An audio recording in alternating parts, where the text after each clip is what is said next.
Selamat malam Ibu Bapak, Saudara-saudara yang terkasih. Bersama dengan saya Pendeta Maria Silahoy dari GPIB Maranatha Bandung selaku Ketua Majelis Jemaat. Dan kita akan bersama-sama memasuki program Night School. Kita akan satu di dalam doa untuk mendengarkan firman Tuhan. Kita berdoa. Ya Allah yang Maha Kuasa dan Maha Kasih, anugerahkan hikmat-Mu, kendalikan kami dengan kekuatan Roh Kudus-Mu, supaya kami semua memahami rencana Tuhan dalam perjalanan hidup kami. Dalam nama Yesus Kristus kami berdoa. Amin. Bapak Ibu, saudara-saudara yang kekasih, bacaan Alkitab pada malam hari ini terambil di dalam kitab Yosua pasal 22 ayat 9 sampai dengan ayat 14. Sesuai dengan bacaan Sabda Bina Umat tanggal 30 Juli malam hari, Yosua 22 ayat 9 sampai dengan ayatnya yang ke-14 berkata, "Maka pulanglah Bani Ruben, Bani Gad dan suku Manasye yang setengah itu, dan mereka pergi meninggalkan orang Israel keluar dari Silo di tanah Kanaan untuk pergi ke tanah Gilead, tanah milik mereka yang didiami mereka sesuai dengan titah Tuhan dengan perantaraan Musa. Ketika mereka sampai ke Gelilot pada sungai Yordan yang di tanah Kanaan, maka Bani Ruben, Bani Gad dan suku Manasye yang setengah itu mendirikan mezbah di sana di tepi sungai Yordan, mezbah yang besar bangunannya. Lalu terdengarlah oleh orang Israel itu cakap orang, telah didirikan mezbah oleh Bani Ruben, Bani Gad dan suku Manasye yang setengah itu, mezbah menghadap ke tanah Kanaan di Gelilot pada sungai Yordan di sebelah wilayah orang Israel. Ketika hal itu terdengar oleh orang Israel, berkumpullah segenap umat Israel di Silo untuk maju memerangi mereka.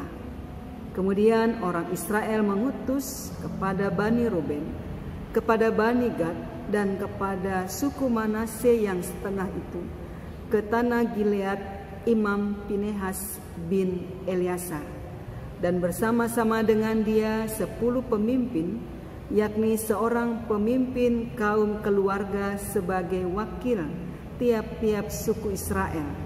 Masing-masing mereka itu kepala kaum keluarganya di antara kaum-kaum orang Israel. Demikian pembacaan Alkitab. Terpujilah Yesus Kristus. Haleluya.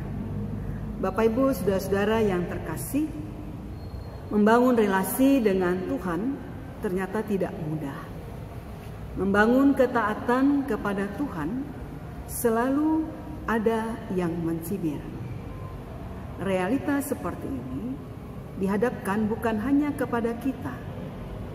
Dalam narasi yang ditulis di dalam Yosua pasal 22 ayat 9 sampai dengan ayatnya yang ke-15, nampak jelas bahwa niat baik Bani Ruben, Gad dan Manasye dianggap sebagai pemberontakan terhadap Tuhan. Niat baik membangun mezbah yang besar tentunya tidak harus menjadi perbincangan jika suku-suku di Israel yang tinggal di Silo membangun relasi yang baik dengan ketiga suku yang di seberang sungai Yordan.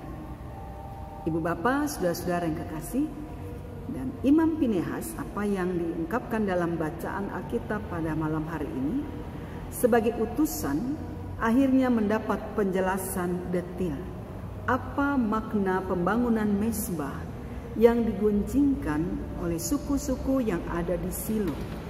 Ibu Bapak bisa perhatikan pada bagian ayat 26 sampai dengan ayatnya yang ke-27 bahwa mezbah dibangun sebagai bukti bagi generasi berikutnya bagaimana pertolongan Tuhan atas kehidupan mereka. Ibu Bapak, saudara-saudara yang kekasih, bagi kita yang hidup di era kenormalan baru atau seringkali disebut dengan adaptasi kebiasaan baru.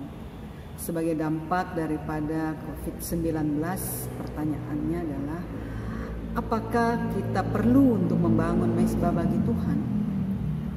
Ibu bapak, saudara-saudari kekasih, membangun mezbah pribadi maupun keluarga merupakan hal yang tidak bisa ditawar. Karena sejarah perjalanan kehidupan kita yang sangat terbatas, sementara sejarah berjalan terus tanpa batas, seiring dengan karya dan kuasa Tuhan.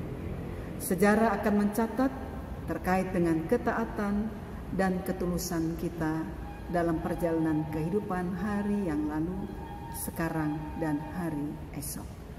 Mari kita satu dalam doa, kita berdoa. Tuhan Yesus yang Maha Baik, terima kasih untuk firman-Mu yang telah memberikan pengajaran untuk kami kembali membangun mezbah dalam perjalanan hidup pribadi ini. Tuhan juga memberkati kehidupan saudara-saudara kekasih kami yang ada di pos-pos pelayanan kesaksian. Biarlah mereka juga belajar untuk memahami tentang kehidupan yang baru, adaptasi kebiasaan baru, dan belajar untuk mengucap syukur bersama dengan setiap keluarga-keluarga jemaat-Mu. Biarlah kami juga belajar untuk selalu mengucap syukur. Teristimewa malam hari ini ketika kami akan membaringkan tubuh, Tuhan sertai, Tuhan berkati di saat kami tidur, agar malam hari yang kami akan lewati, kami menyerahkan seluruh rencana kami dalam tangan kasih Tuhan. Bersamalah dengan kami di jam istirahat kami malam hari ini, karena kami persembahkan semuanya dalam nama Yesus Kristus, Tuhan dan Juru Selamat, kekasih jiwa kami. Amin. Selamat malam Bapak Ibu saudara-saudara yang kekasih, selamat beristirahat. Tuhan memberkati kita.